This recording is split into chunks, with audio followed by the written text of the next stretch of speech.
ગુજરાતમાં વરસાદી સિઝન વચ્ચે મચ્છરજન્ય રોગચાળો વકર્યો છે। ખાસ કરીને ડેન્ગ્યુ અને ચિકનગુનિયાના કેસમાં ચિંતાજનક રીતે વધારો થયો છે। રાજ્યભરમાં વરસાદ બાદ રોગચાળાની દહેશત જોવા મળી રહી છે। આ સાથે જ વાયરલ ફીવરના કેસ પણ વધી રહ્યા છે।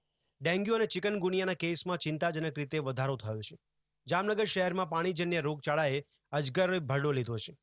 શહેરમાં કોલેરા, ઉલટી, ઝાડા, તાવના કેસોમાં નોંધપાત્ર વધારો થયો છે। તો જામનગરની જીજી હોસ્પિટલ દર્દીઓથી ઉભરાઈ રહી છે। જીજી હોસ્પિટલમાં દરરોજના 300 થી 400 કેસો ઓપીડીમાં નોંધાઈ રહ્યા છે। તેમજ કોલેરાના 12 દર્દીઓ જીજી હોસ્પિટલમાં નોંધાયા છે। વહેલી સવારથી કેસ બારીમાં લોકોની લાંબી કતારો જોવા મળી રહી છે।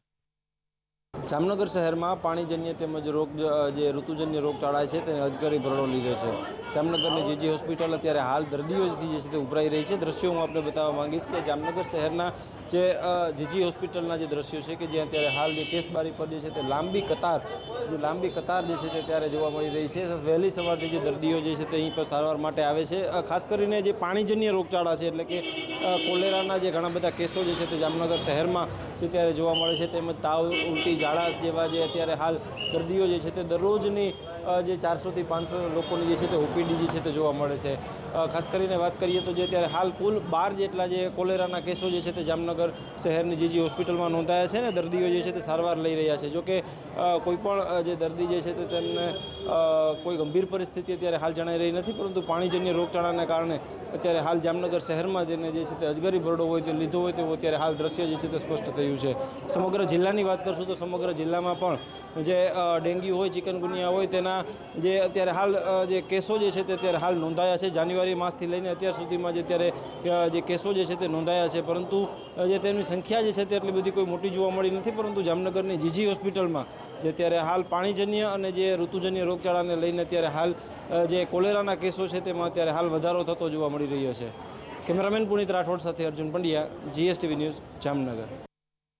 સુરતની સિવિલ હોસ્પિટલમાં પણ દર્દીઓની સંખ્યા દિન પ્રતિદિન વધી રહી છે। સુરત સિવિલમાં શરદી, ખાંસી અને તાવના કેસોમાં વધારો જોવા મળી રહ્યો છે। ગત અઠવાડિયે 500 દર્દીઓ નોંધાયા હતા। આ અઠવાડિયે 700 થી વધુ દર્દીઓ નોંધાયા છે। સુરતમાં જ્યાં પણ પાણી ભરાઈ જવાની સમસ્યા છે ત્યાં રોગચાળો ફાટી નીકળ્યો છે। ન્યૂ સિવિલ હોસ્પિટલ સુરત જિલ્લાની સૌથી મોટી સરકારી હોસ્પિટલ છે તથા સાઉથ ગુજરાતની પણ એક ટર્શરી કેર સેન્ટર છે। અત્યારે અહીંયા મેડિસિન વિભાગમાં ડાયરિયાના કેસીસ થોડા વધ્યા છે એવું જાણવા આવ્યું છે। અત્યાર સુધી લગભગ એવરેજ 500 પેશન્ટ્સ ડેલી જે આવતા હતા તે 700નો આંકડો દેખાય છે। સુરેન્દ્રનગર જિલ્લામાં વરસાદી માહોલ વચ્ચે રોગચાળાની દહેશત જોવા મળી રહી છે।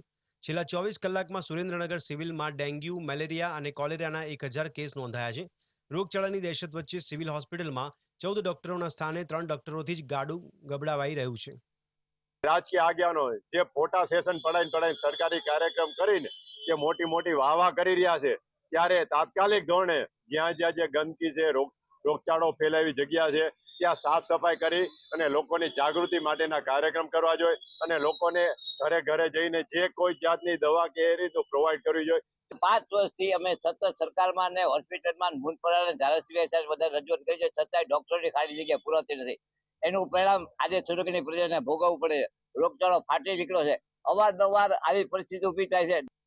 ગોધરામાં સાફ સફાઈના અભાવે ગંદકી વધી છે, જેથી રોગચાળો ફાટી નીકળ્યો છે। ગોધરા સિવિલ હોસ્પિટલમાં મેલેરિયા, ટાઇફોઇડ, કમળો, ડેન્ગ્યુ સહિતના રોજના 500થી વધુ કેસ નોંધાઈ રહ્યા છે।